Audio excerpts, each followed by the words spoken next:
Hi, everyone, and welcome to the Global P.A.D. Impact Awards, celebrating those making extraordinary contributions to peripheral artery disease care worldwide. As you know, peripheral artery disease is a disease more prevalent and deadlier than prostate cancer, colon cancer, and breast cancer combined. It's poor circulation and mainly the legs. So those physicians who are treating these patients with this disease, we just want to celebrate them. And tonight, we honor Dr. Miguel Montero-Baker and Dr. Lucas Ferrer Cardona with the 2025 Innovation in Vascular Education Award for what I consider groundbreaking, their groundbreaking Life of Flow podcast.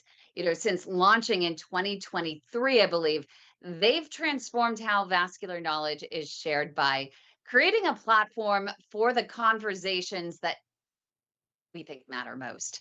What really is fun and different is their real, raw, candid discussions that capture the nuanced realities of clinical practice, from technical procedures to physician wellness, offering a vital complement to traditional medical education, I might add.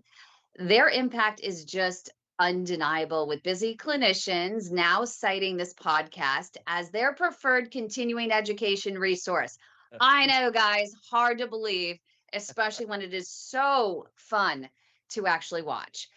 Through authentic dialogue that can be insightful or irreverent, raw or refined, these visionary physicians are dismantling hierarchies while elevating clinical excellence, embodying the innovative spirit these awards were created to celebrate. So, without further ado, welcome Dr. Montero Baker and Dr. Lucas Ferrer Cardona. We appreciate you being here. Congratulations. Thank you. Thank you so much, Kim. Thank you. Appreciate Thank it. you. That is So, amazing. I heard a little bit of a rumor that Life of Flow may have been conceived over drinks at a bar. Maybe. Not sure. Can you take us back to that moment? What sparked the idea to create a different kind of vascular education platform? Well, I'm gonna let Lucas take the lead on this because he was the one that had the idea first. But you want Yeah. to walk us through? Yeah. Miguel has, really taken me under his wing for a long time. And one of the many times he did that was he invited me to this dinner in Leipzig for one of my favorite conferences, the Link Thank conference. Yeah. Yeah. And I was invited to this dinner with all these people that I admire. And I was like, whoa, I was like a little fanboy. Uh, and hearing all these stories, I was like, wow, this is my dream. This is literally my dream. Like, I'm here with all these people I admire, mentors, and just hearing these amazing stories. And I just said, I want more of this. And I thought that there was a space. There's a space between, the hospital and the academic conference where kind of the real world kind of happens and our interaction, our community lives, that is unstructured, that's real, that is scientific, but that's human.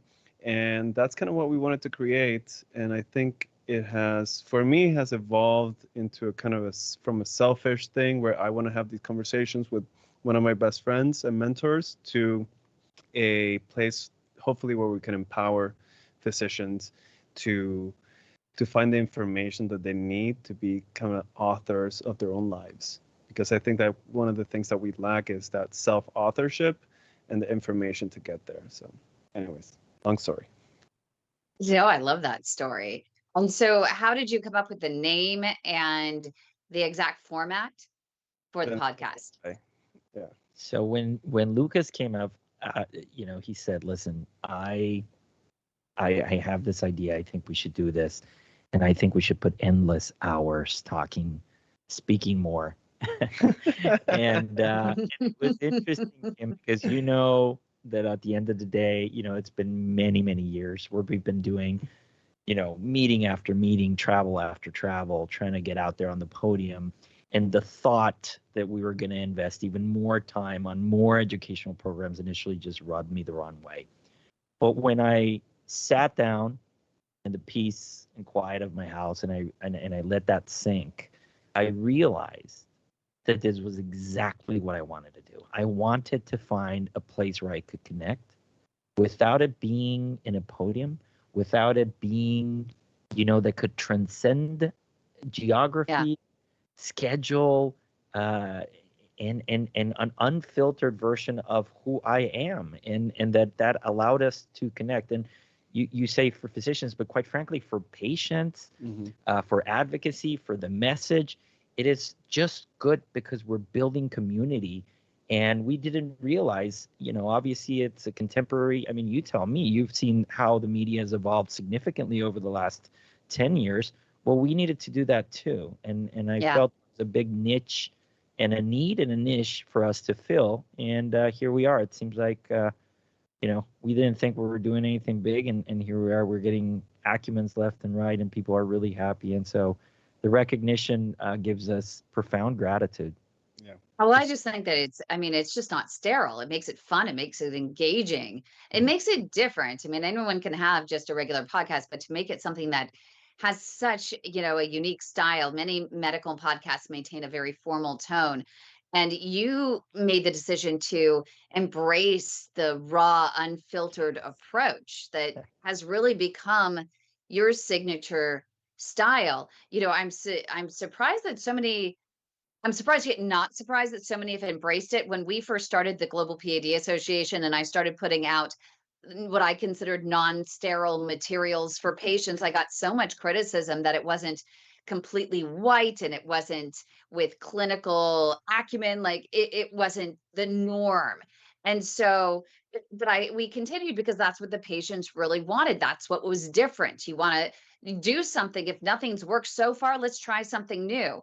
And what I love is that's what you're doing on a grander scale, especially with physicians and clinicians, is to create a style that is so unique. And I love that you guys are just raw, real, and completely relatable. Well, it's about trust. I mean, we are physicians. We are in the trenches. We are not like whitewashed.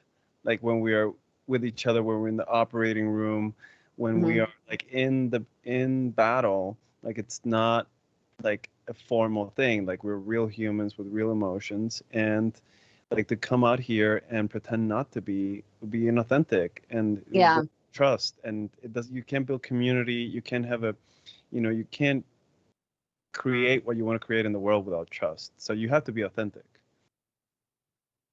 What I love Go ahead. about, and sorry to interrupt, but one of the things that I've enjoyed here, in the quiet of my room after we air some of these shows is, which I think is amazing, is like I don't even understand why these guys are okay with the show going live, right? Like sometimes I'll pull some guys in, and we'll have these conversations that go wild, and I'm not gonna mention the name specifically, but literally we ended up and we're like, oh, that was a great show. He's like, I think I'm gonna get fired.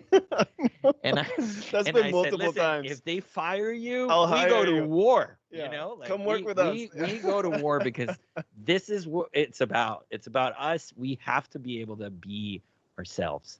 And sometimes we may not be politically perfect or correct, but is this what you have? It's human beings trying to be humans.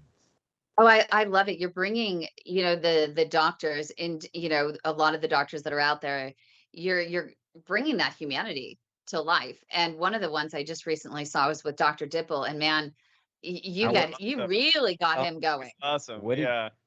And you know what's interesting, Kim, about this whole thing is when these headphones are on and the microphone's close and 30, 45 minutes into it, people forget. Like they let loose. They are out there.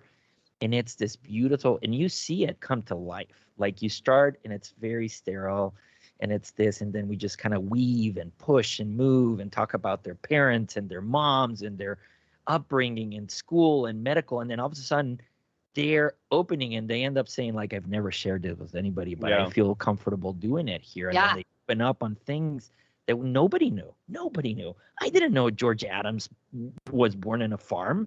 I didn't know. He's still on a farm, Billy though, Cohen right? went to Burning Man. I didn't know Billy Cohen went to Burning Man.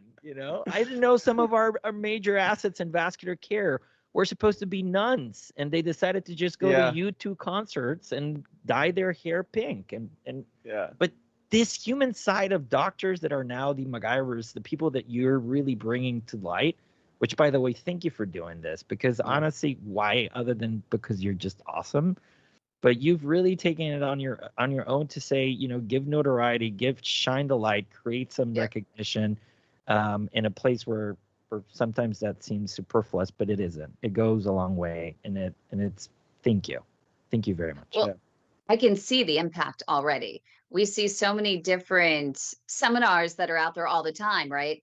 And none of them are creating the change that we want to see. And then I see you guys going out there with this, and I think you are creating the change. You are influencing, you are penetrating, you're creating limb salvage as kind of the cool group, the cool kids to be with. And that is cool. Such a great, right? It's always been cool, but we're trying to expand that community. I mean, I remember when I was a vascular surgeon in my early years, it was like, you're either an aortic surgeon or you're a loser. Yeah. And now, no, you didn't live that, because I was part of your training program. Yeah. But when I was there, it was just like, you're either an aortic surgeon or you shouldn't be a vascular surgeon, right? Yeah. Like, there was this, and I honestly, here's the deal is, hey, you know what the cool kids club is? It's us. You come to the limb salvage side. There's so much shit happening. I'm sorry. There's so much good things happening. I forget. See, I thought I was on our podcast. No, I think it's great. We're on YouTube. We're not on regular network news anymore. So okay. Oh, good. So great things happening that, you know, we realize the technology is moving accelerated pace. The drugs are moving. Like, we're pushing. We're recognizing. We're creating the right teams, and this is it. This is what we were meant to do. And so for me, all of these things is the cosmos, everything, what you do, what we do, whatever, like all these things are starting to kind of come together to where you're saying it's a collective unconsciousness. Yeah. And we are at the center of the health epidemic in America. Like, we see the end product of diabetes, metabolic disease, inflammation. So we are at the epicenter. We can affect massive change. And that's what we are here to do. That's what we're here to do, really. Yeah, and you guys are doing it, and you're doing it well, and you're doing it in a really fun, different style, and you're not afraid to push the limits. And I think that's amazing. And that's where we start creating the change that we all want to see. And I see it happening before my eyes, which is why you both are so deserving of this award. But you all don't see eye to eye on everything. I know that. What has been your most passionate on-air disagreement, and did either of you change your mind after? I just saw one recently when it comes to whether robots were going to end radiology jobs. See, I pay attention. See, and I love that. And you do your research. Dr. Montero ended up putting out there, I'm not sure I agree. He didn't go into details, though. No, I'll tell you our biggest disagreement so far, and we haven't shared this, but was we did an interview, and at the end of the interview, I think it was for the Pegasus meeting, remember? Yeah. And one of the guests said something, 420 shake and bake or something. It was going to be on 420. So the meeting was, I'll tell you, the meeting was going to be on April 20th. April 20th, yeah. And so this guest who hosts the meeting said, listen, guys, it's going to be 420. Just wake and bake and show and go online, and the meeting's going to be great. Yeah. And I was like, I'm cutting that out, because I still think it doesn't serve for the patients or whatever, but Miguel was like, we're not going to censor anyone here. And we actually censored it. And I have come to Miguel's side on that in the future, even if I disagree, I will not censor anything. Yeah. Miguel has been one to share absolute radical candor. Yeah, Miguel has been one of like radical candor and radical openness, and allowing people to say what they want to say, even if there's some backlash. And I was afraid of the backlash. And then I kind of realized, to Miguel's great strength and bravery, that he's not afraid of the backlash. And I think when we lose that fear, there's the freedom that comes from it. Yeah. And I've learned that from Miguel, that freedom in just like stating your truth. It doesn't matter what. And allowing other people to state their truth. It doesn't matter what. So Yeah. I appreciate Miguel for that. So about those robots.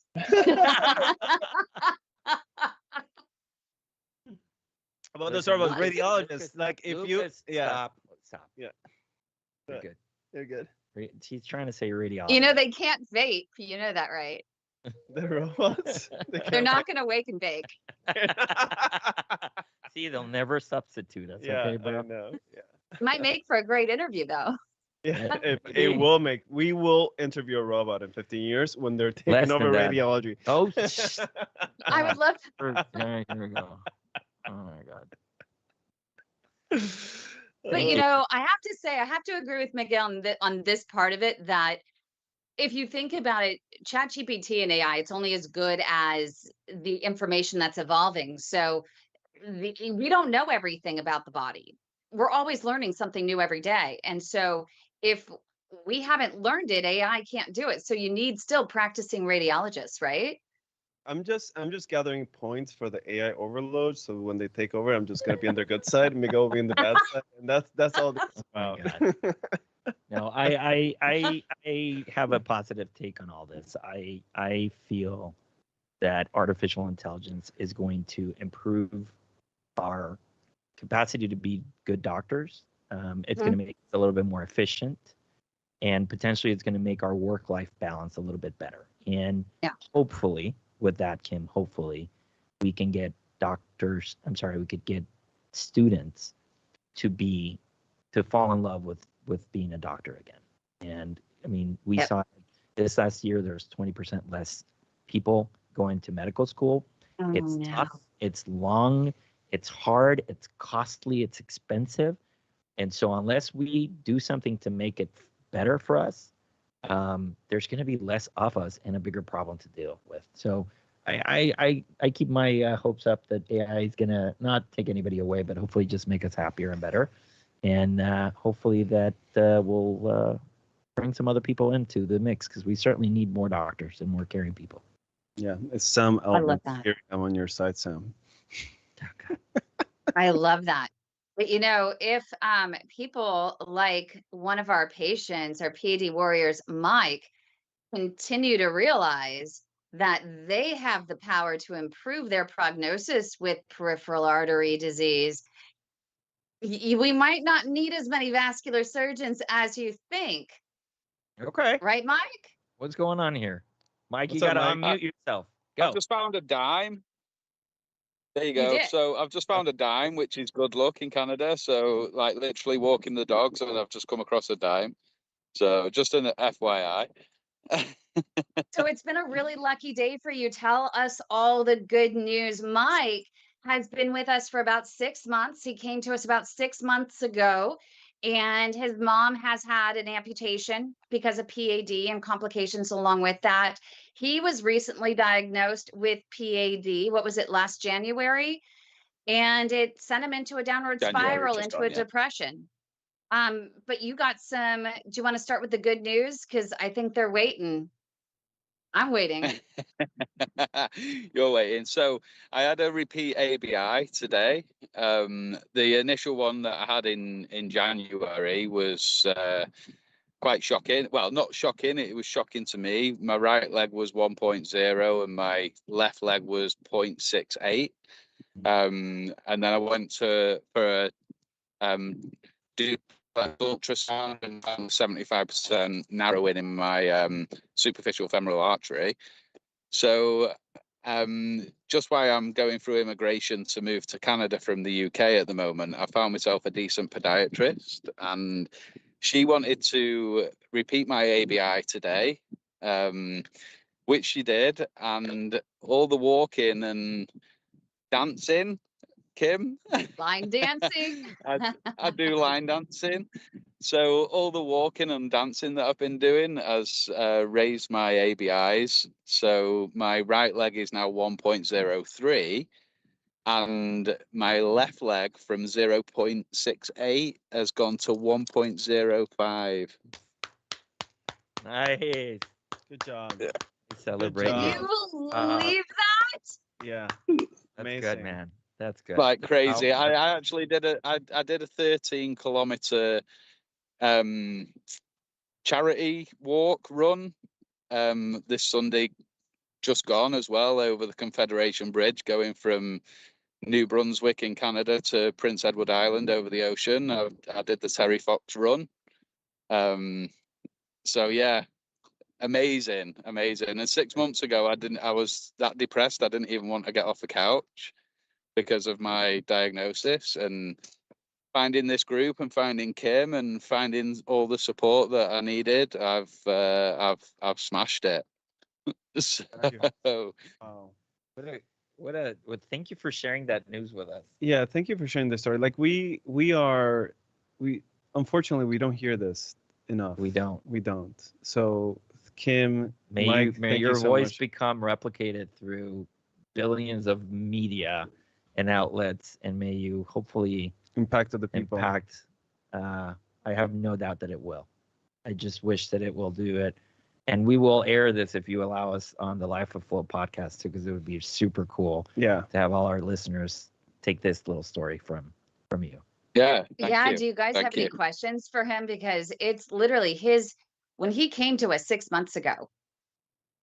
I mean, Mike is such a lovable person, and you just want to just hug him and be there for him. And he's trying so hard. He has absolutely, no support. I do give the NHS some credit where they did, when he couldn't do the supervised exercise therapy program there because he came out to Canada.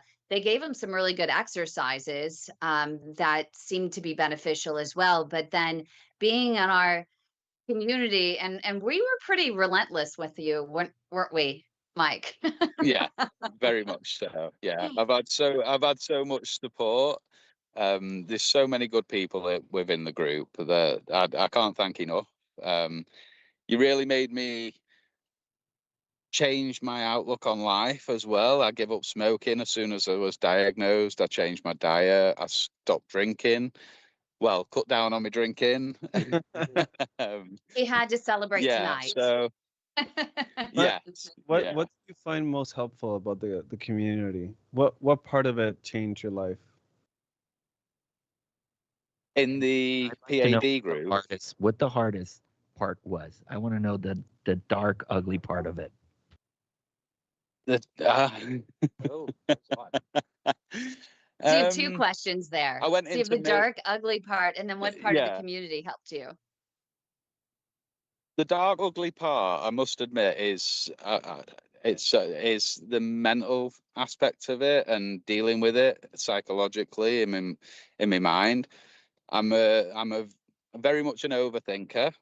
I like to plan ahead as well, and because this was a massive change for me in my lifestyle, it was like I couldn't plan ahead. I can't plan my future. I don't know what tomorrow's going to bring. So I think that was the darkest side of it, was the psychological side. On the plus side, it's Kim, and Oh. sorry. There was just an ATV going past, and the dog started barking. I do apologise. Kim's perseverance with everybody, and Kim's way that she is with everybody, and she's very positive about everything all the time, and you can do this, you can do this, you can do this, and it's inspirational. So I just want to thank Kim. Sorry, I've had a couple of beers. The alcohol I probably will get a little talking. bit emotional. I do apologise. Oh no. But there's support of the other patients as well in the group. I know that there's people in such worse positions than I am, and my heart goes out to every single one of them. People that have lost the legs, lost the toes, and even my mum. My mum's an amputee. She's got a left below knee amputation, and You know, she's had that for 12 years. So she's an inspiration to me as well. You know, I look up to my mum, and, you know, if it's happened to her and to see her strength and what she's been through, then, you know, I know that I could possibly do that if it came Yeah. to that, you know. So yeah, there's light at the end of the tunnel. And There's you light also at the end of had the tunnel. you had some great, actually, you were having trouble even getting out of bed. You were having trouble just with cramping, walking out of your house when you first started. Yeah, yeah. We live at the top of a hill. It's called Cliff Street. And this time last year, walking up that hill, I had to stop 3 or 4 times. And now I did it a couple of weeks ago when I first noticed that I was getting better. I even said to Kim, I was like, I've made it up the top of that hill with no pain, no claudication pain. You know, it's amazing where I am now to where I was 6 months ago. Is there one I thing? mean, I'm doing 20,000-30,000 steps a day now. I do the treadmill every morning for an hour and 40 minutes.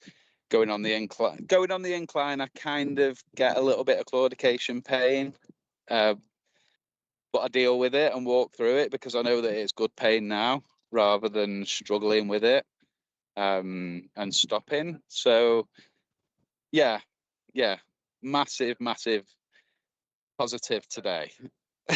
And you're not going to give up any of this, are you? I mean, this is, No, oh no, you're done, no. one and done. I got my This is ABI, I'm normal. This is my routine. This is my routine now. I get up every morning and I get on the treadmill as soon as I get up.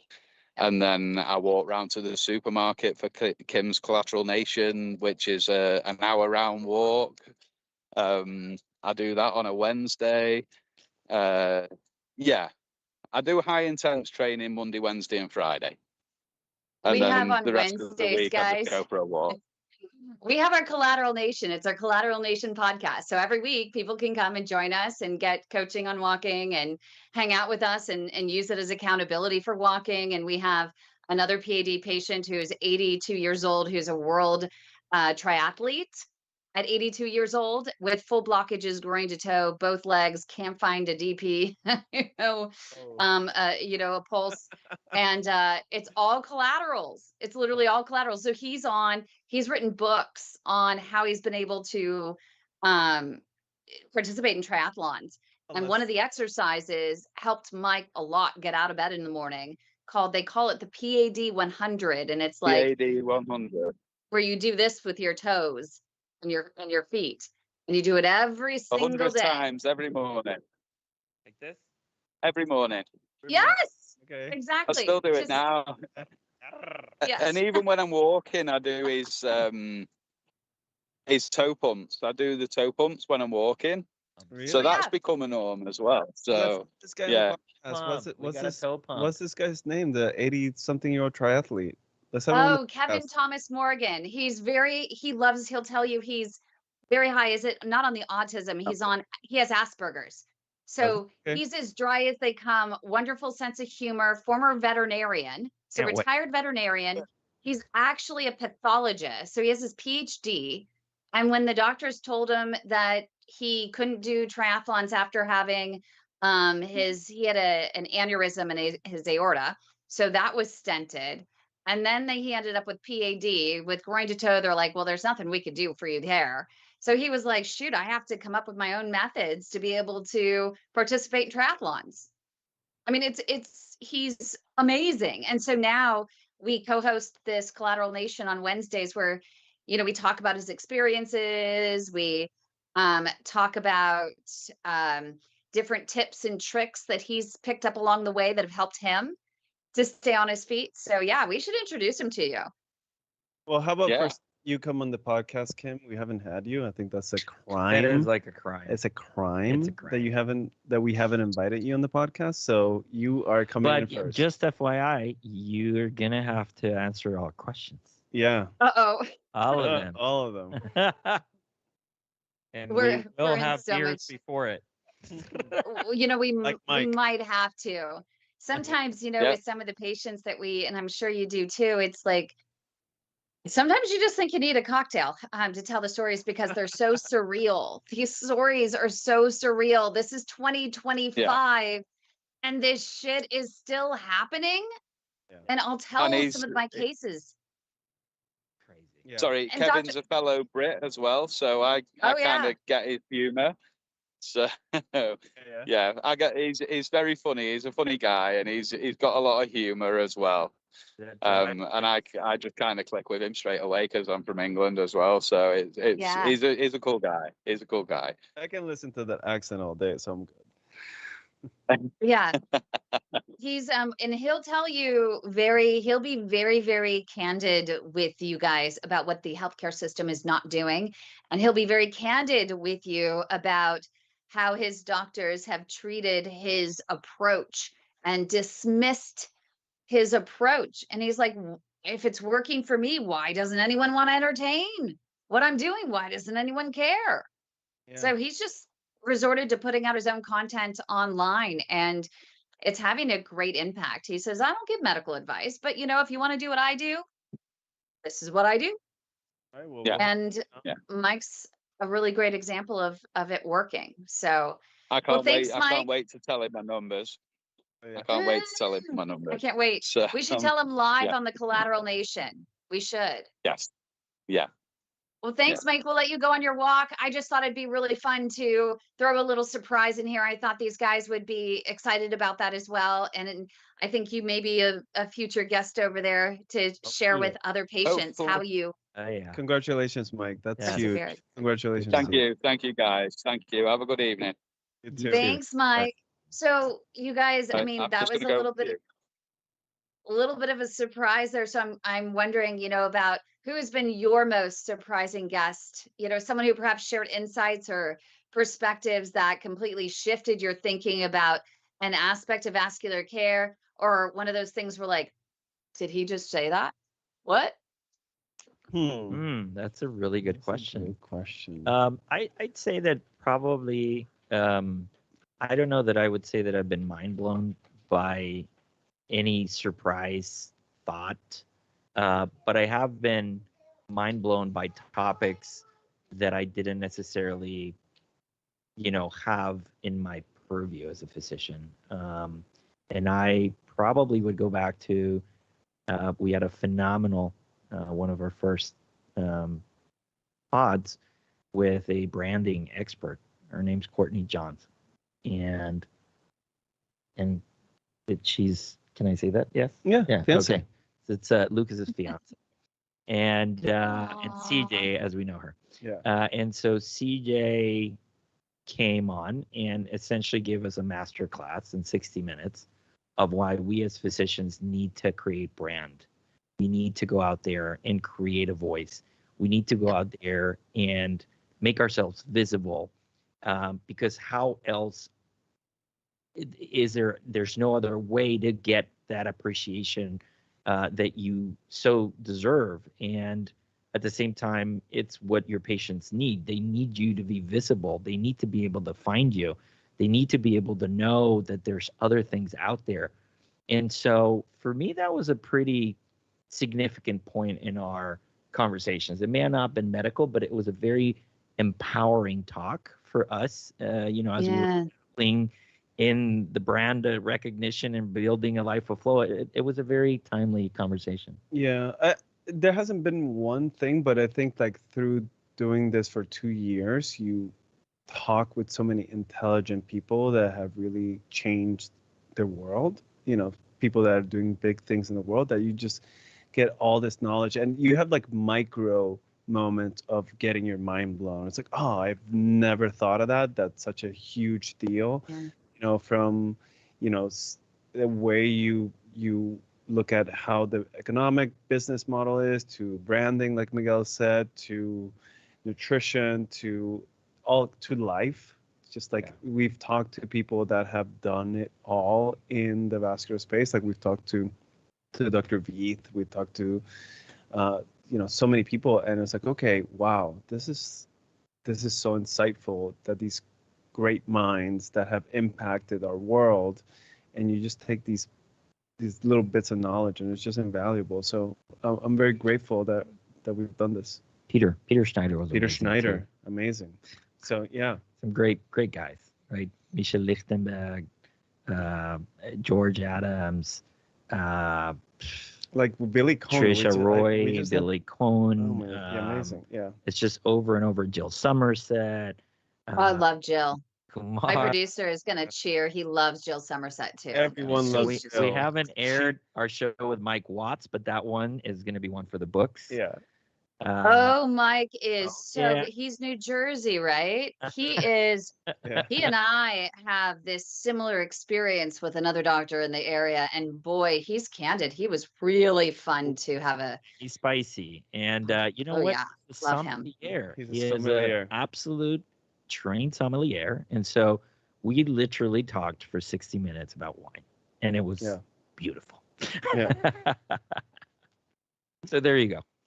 That doesn't surprise me about him, but yet, do you know how much work goes into becoming a? Oh no! It's a lot sommelier? of He drinking essentially wine. took Yeah. all the pandemic time where there wasn't Yeah. any work. He was like, okay, screw it. If we're gonna be drinking, might as well do it while I'm learning. Yeah. that was a take-home message.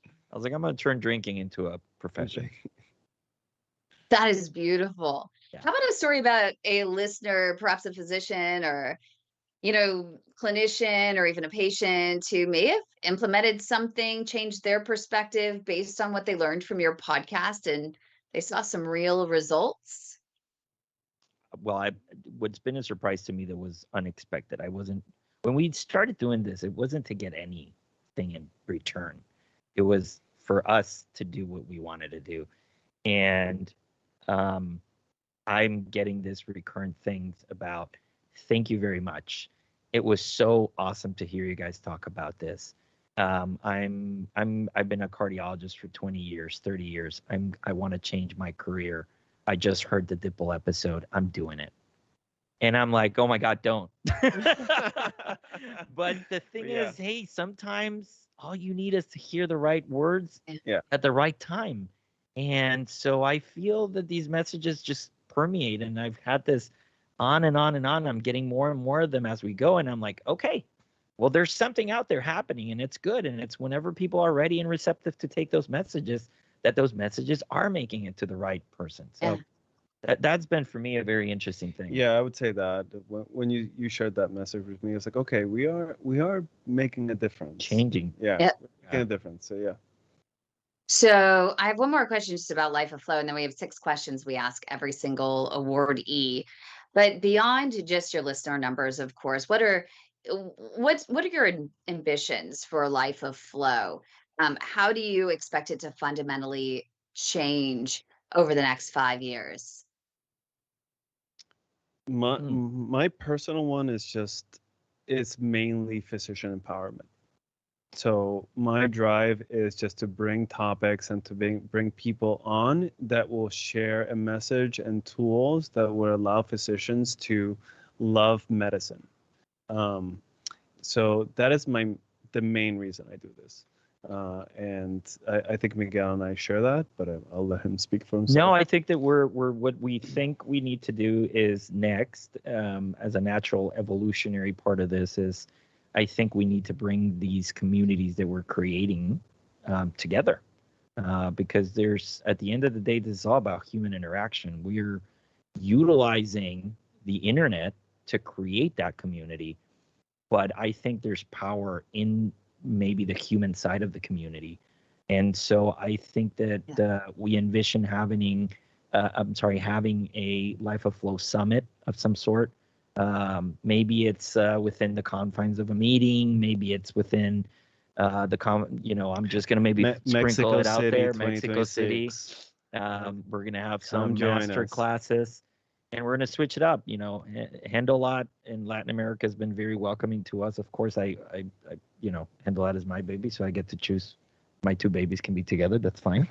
But the thing is, what about a master? What about going to a conference where you learn about sirolimus, but then you turn around and you learn about branding, and you learn about business development and marketing 101, and meditation. Yes, self-care, meditation. Diet. conflict. Yes, your own diet.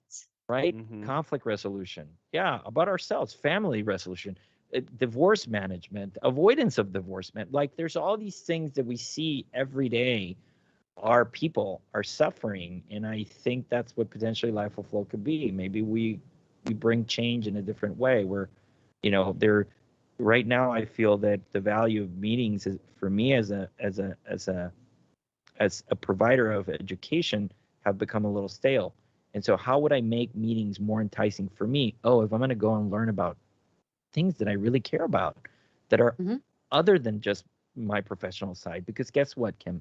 If I want to be a good doctor to all these amazing patients out there like Mike, I need to take care of myself. Yeah. Because there's not going to be a lot of me left if all I do is work myself to death. And so that's, I guess, what we envision of Life of Flow 2.0. Have you been may to become. Mexico City, Kim? I Okay. did once. I was invited by Dr. Montero-Baker and also Dr. Dua. So I flew in with Dr. Dua. Okay. Loved it. Yeah, that Oh power. yeah, yeah. Loved to come. We talked. Yeah, to you Mexico. guys yeah, were yeah, together yeah. there. We were. Yeah. Okay. All right. So you're coming back. And I Sometimes think Mexico City. that Dr. Montero-Baker and I, we could do an entire thing on how to become an Emmy award winning. Yeah. There you You go. keep it up, Lucas. Maybe one day you'll be an Emmy Award. Are you winner. an Emmy award winning? Yeah. Yeah. Oh, Well, you didn't know that? He doesn't What? even I know didn't this know about that. me. Whoa. He has it. We took a picture. Emmy? It's literally it's in his office. I was Well, so we blessed that you humble took the it. time to show me. I was so excited. Yeah. It's in the back of the corner on the far right of my little thing there. That at some point, 2000 and what was it, 10 or 9, I made it the best educational program of 2000 and something. Wow. It was It was yeah. great. So the Emmys have regional, right? This was for the Yeah. Rocky Mountain Emmys. That still counts. we had a red carpet in, like, I don't know, And like the Omni Hotel, Paris or something like and that. like the you know? airport. Marriott. Yeah. That's great. And it was great. Hey, it was great. You That's get to they give you the heavy one, and Yeah. then immediately they give you the thick one, and that's fine. And that's okay. I'm okay with that, Yeah. bro. So yeah, Nope. maybe one day. I know. It'd be great. They have, the Emmys for radio. So we'll have to, I think and the one for podcasts, I think you could get it for the Webbies. The Webbies are kind of a big deal. So we'll have to get you guys to submit to that. We'll submit That to would be really fun. Submit to the web. But for your summit, got an idea for you.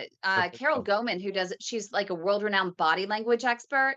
Oh She's God. fascinating. Okay. You Yes. get her on, she has books on it, even on your show there.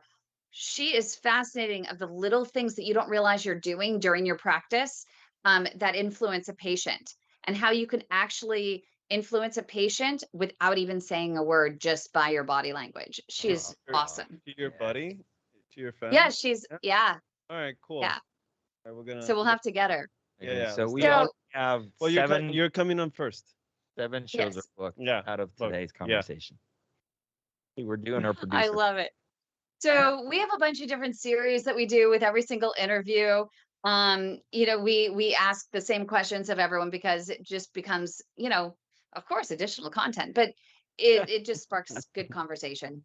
All right. So describe a case that you learned a lesson from that other physicians, clinicians can learn from. It could have been a success, it could have been a failure, but something that you learned something and you think by sharing it, other people could learn a similar lesson.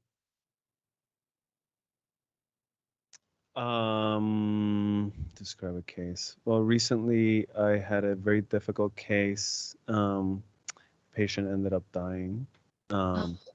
And what I can learn, I think we all know this, is that you only get one chance. You get one chance to do it right. So every single moment matters. Every single step matters. There's no small step in a procedure. The smallest thing that you do in a moment of not being mindful can be it, can be the decision maker. So being extremely mindful at all times. There's no, like we've heard this 1,000 times, there's no small procedures, there's no small steps. Everything matters. And this is something we all know. We've all been there. But I think it's something that is something that needs to be repeated. Yeah. Like that's true to me right now. Wow. Miguel? Oh, I thought I was one, and then we got to question two. Oh, But if you well, want to share something that somebody should learn from, um, I'll put it this way. We had, I got a consult. This was about a month and a half ago. This patient came from the Valley, and they popped up in the emergency department at Houston Methodist, where there's like 7 surgeons. But he said, I need to talk to Montero. And I don't even take call. So they call me in the middle of the night. I'm like, I don't take call. Like, call the other guys. It's like, no, this guy is admit. And the reason why he's here is because they wanted to cut his leg. So he left the hospital. And he came here by literally, I want to say, the advice of a friend that was my patient from the Valley. And I'm talking about the Valley, to give you perspective, is a 6 to 7 hour drive from Valley to Houston, Brownsville, McAllen, all that area.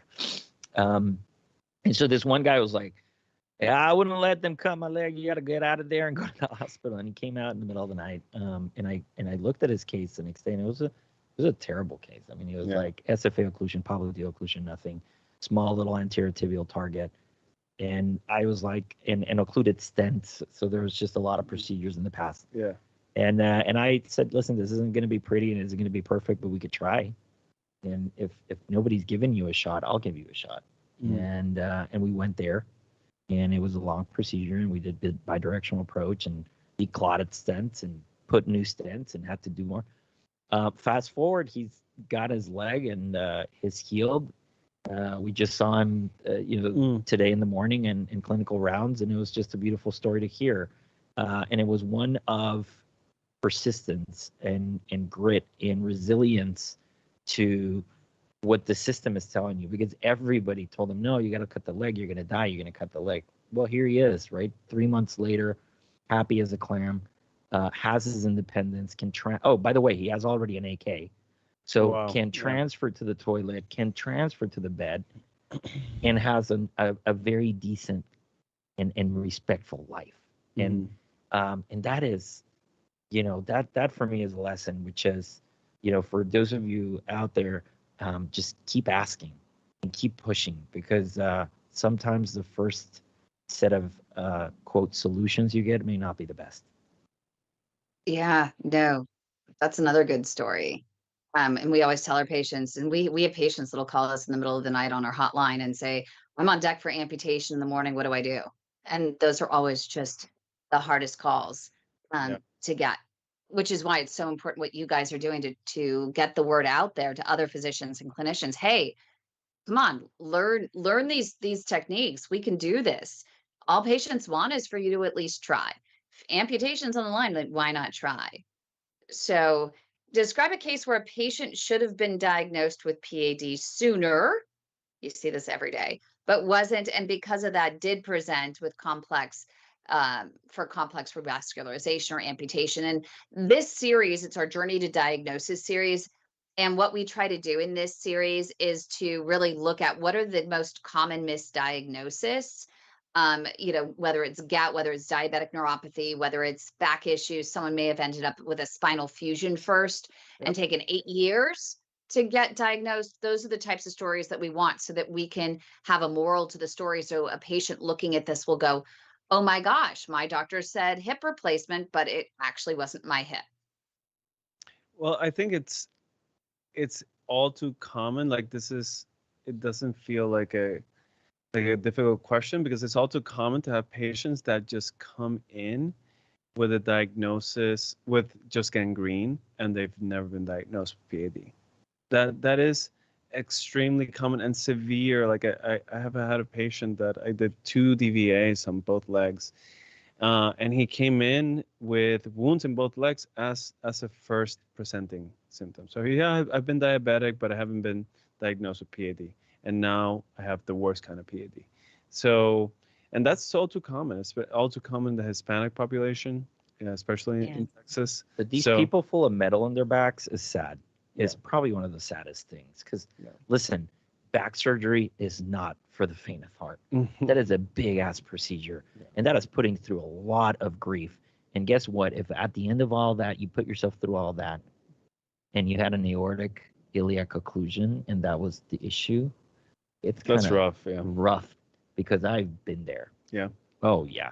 I mean, I've had to put stents in people that had all sorts of metal, and they come back and they're like, "Oh, this is finally improved." And I was like, "Oh God, Jesus. you had Yeah. all this back surgery for no good reason because nobody ever explored your vasculature. That's crazy." Yeah. But I've had those. Yep.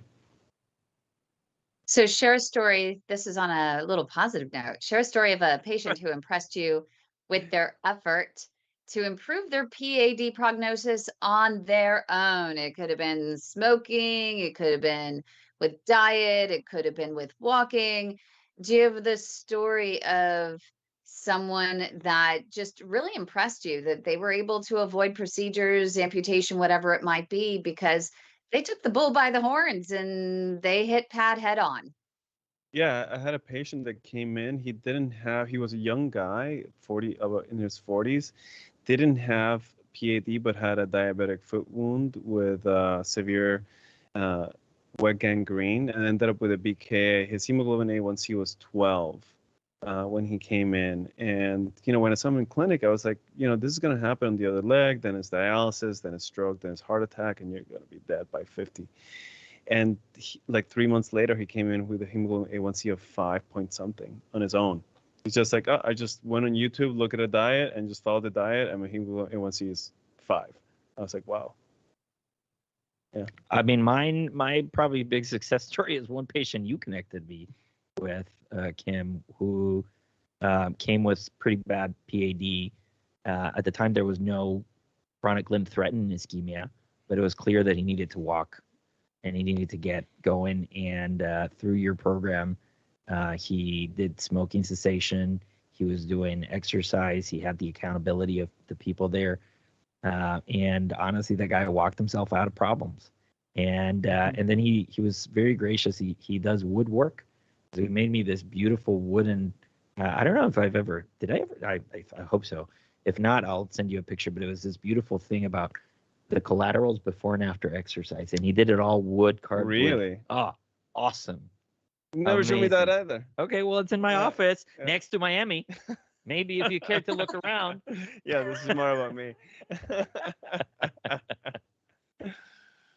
We need to have a make a life of flow one for your backdrop, which would be really fun. Or maybe for your glass of wine, little life of flow wooden posters. Ooh, yeah, LOF coasters. Yeah, we should have that. Which would be really cool. Have a merch show one day. Yeah. So we only have a few more, and then I'll let you guys enjoy your wine. And I'm sure you're going to be doing some taping tonight, some really fun conversations still ahead for the evening on this Friday evening.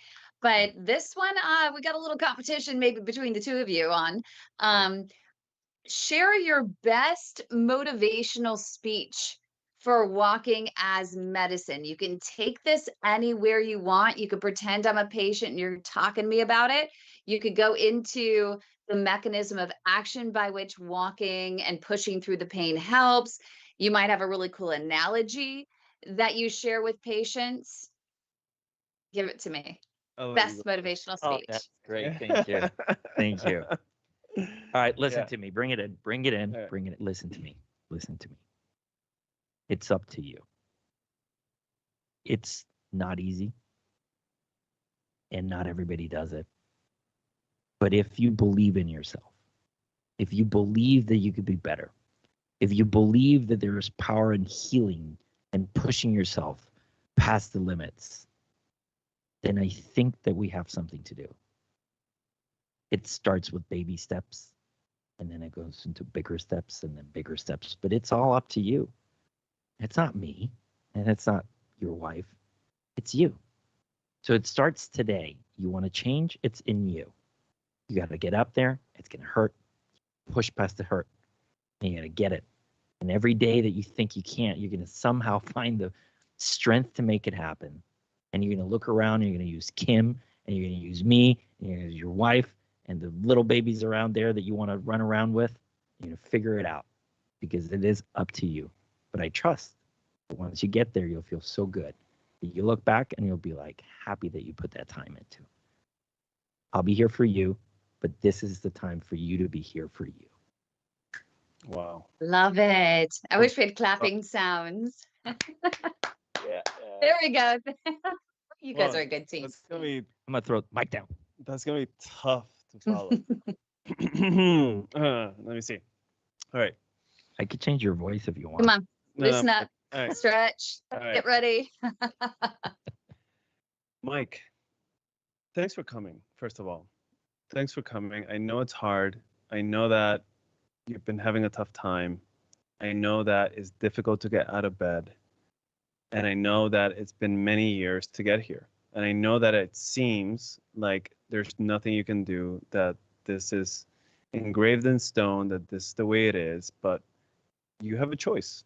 You have a choice. You've always had a choice, and you're worthy. You're worthy of having the life that you want.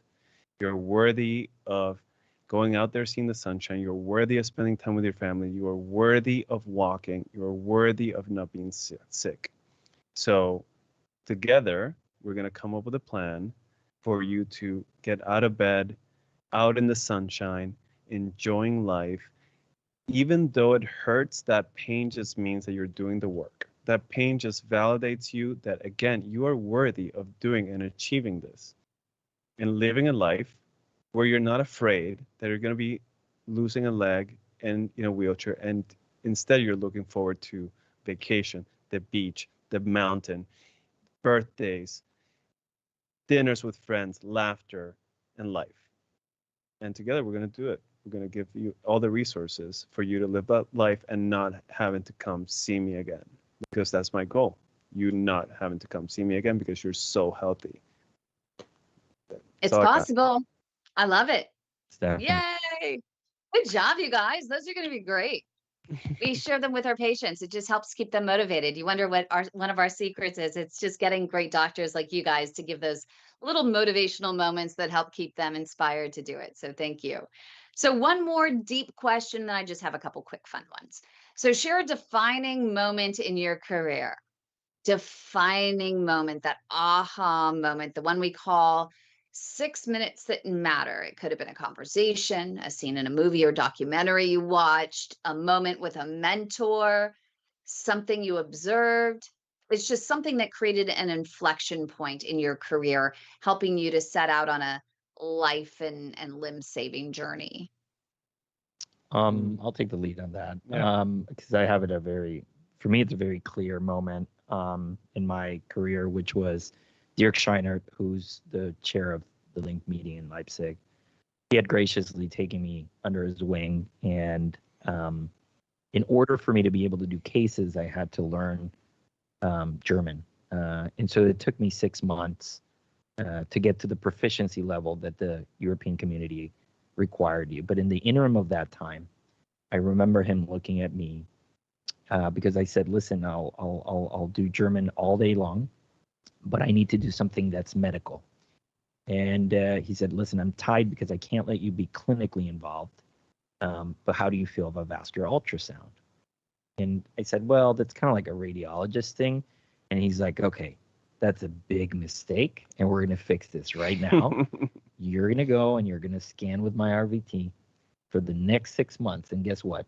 She only speaks German." So, and she's very mean, which she was. And you're going to have to go with her side by side for 6 months and scan every single one of my patients, pre-op, post-op, pseudoaneurysms, injections, everything, you know?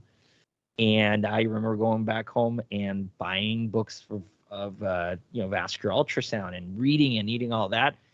And it's till today a very defining part of my career. I wouldn't see myself being who I am if vascular ultrasonography was not at the crux at everything and every decision I make. And then obviously my life was complemented by beautiful, amazing people like Jill that only came to just feed more into that. But that was my turning point, the moment where I was told by a mentor, you're dumb if you're not understanding the power of vascular ultrasonography, and I'm going to push you to do this initially against your will, and then, oh my God, thank you for that. With a little German courtesy on the side. Vielen Dank. For me, Dankeschön. for me, this story involves Miguel. We did our first DVA patient, which was an inadvertent DVA patient. We had this young woman who had a vasculitis, very bad vasculitis, and she had gangrene. And we thought that we were going to do a bypass to a perineal artery. We go there, we find the perineal, and it's trash. It doesn't have a lumen. And then we go back, we look at the angiogram, and we say, oh, I think that there might be a PT, but I don't know. It looks like a little flicker. So we go in, we find what we think is the PT, we do the bypass to it, and then we thought it was the artery. We thought it was the artery, and we put the ultrasound to it, and it's venous. It's low pressure venous flow. So we did a bypass intending to do the artery, but we did a bypass to the vein. And Miguel just goes, "Fuck!" Oh God.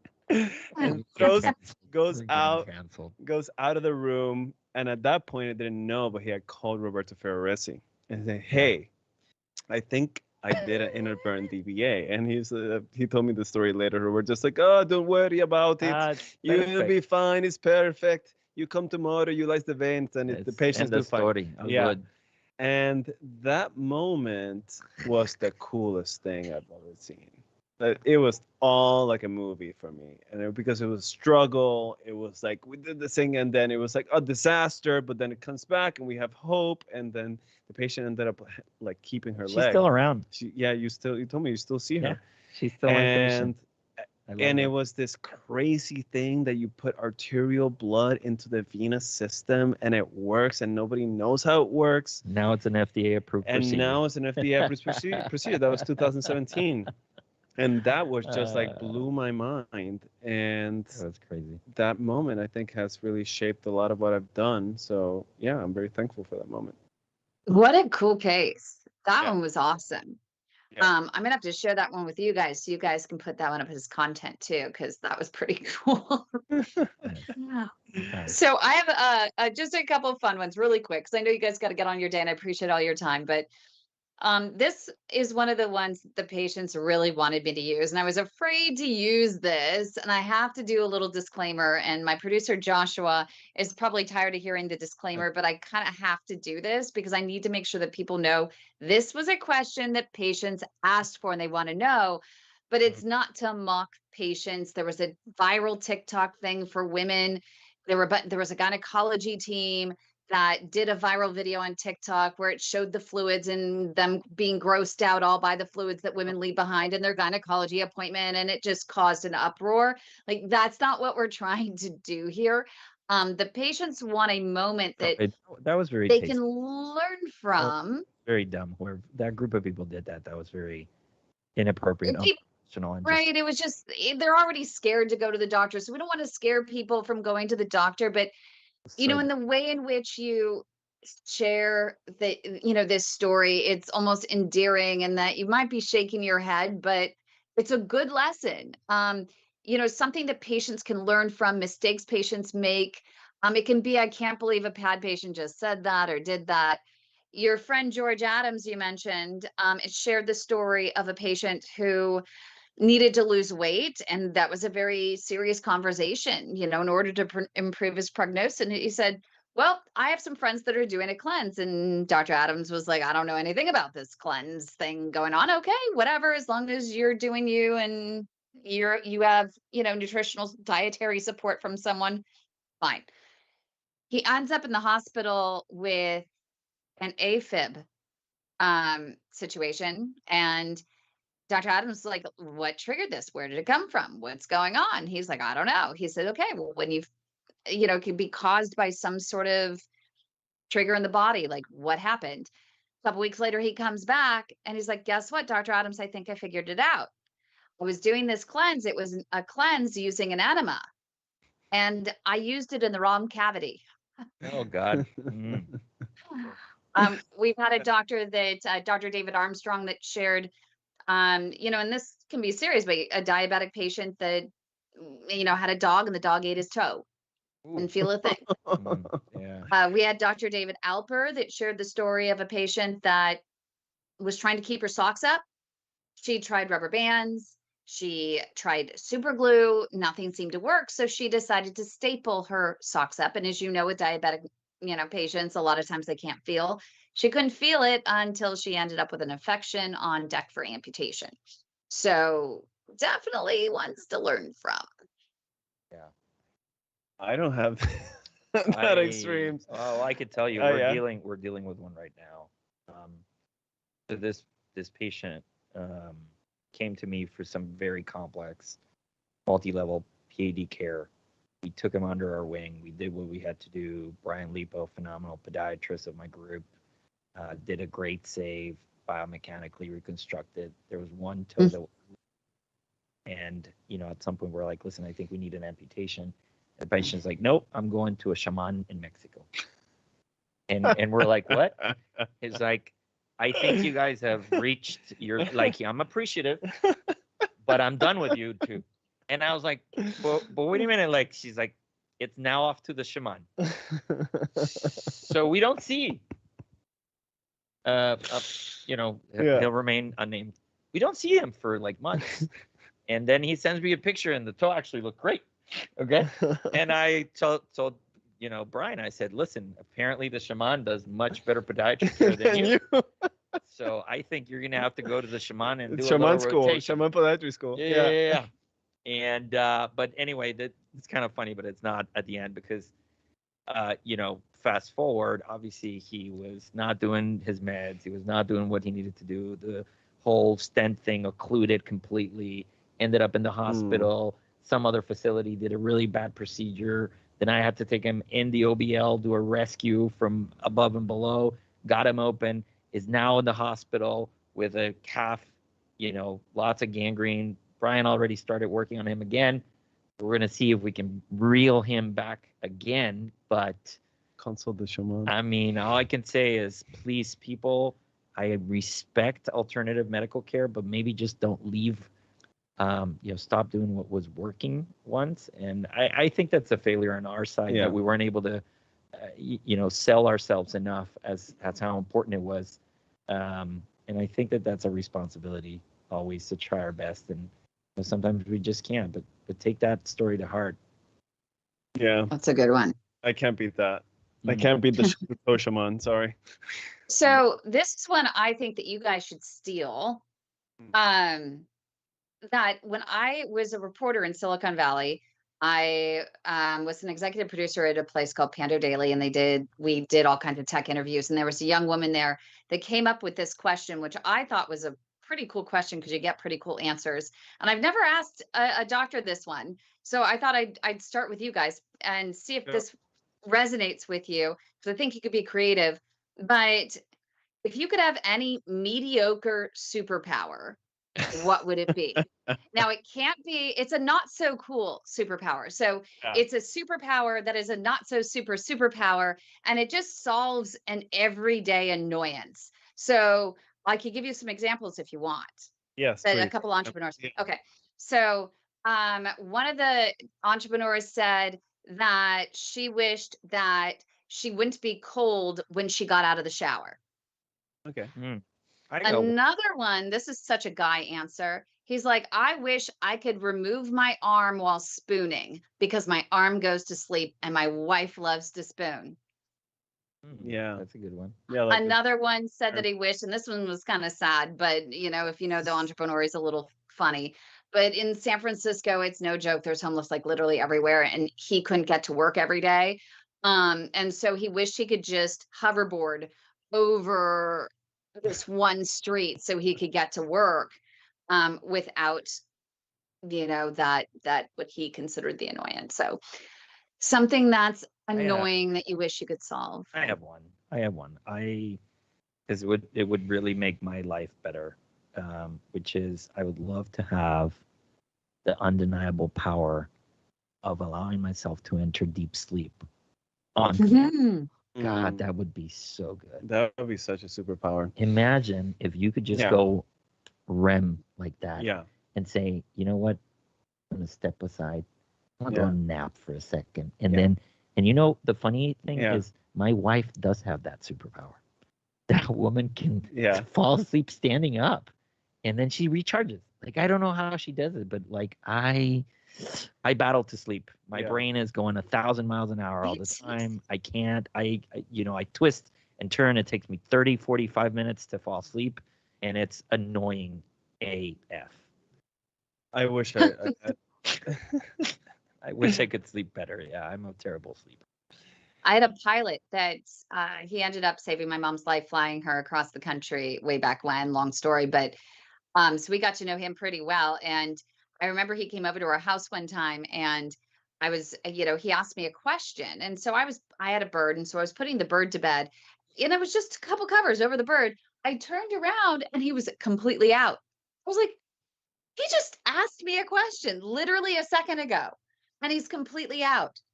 So secondarily, we go out to dinner, my dad, myself, and him, and we're done eating, and we're all talking amongst ourselves and this and that. And again, asks a question, and we're all talking. And so I went to answer the question. My dad did. We looked at him, and he was out. That's not a superpower. I'm not That's sure a I want. disease. I'm not That's sure a I want. disease. I'm Yeah. not sure I want him flying Yeah, planes. yeah.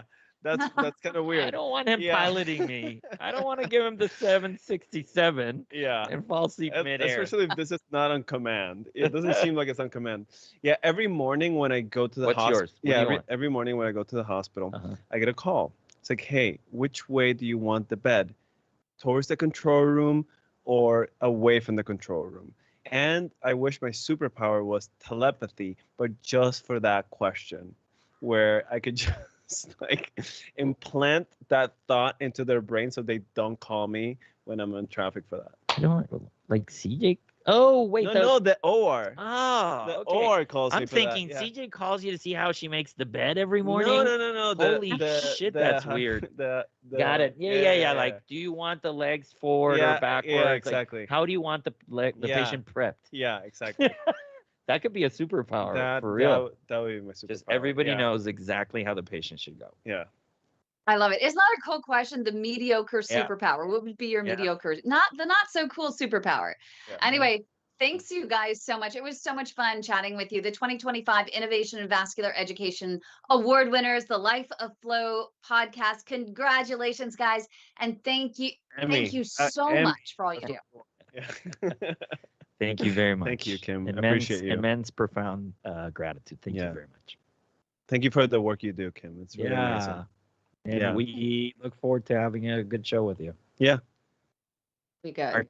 When's our next batch? December. So maybe you can carve a little time before the holidays. Okay. Oh yeah, definitely.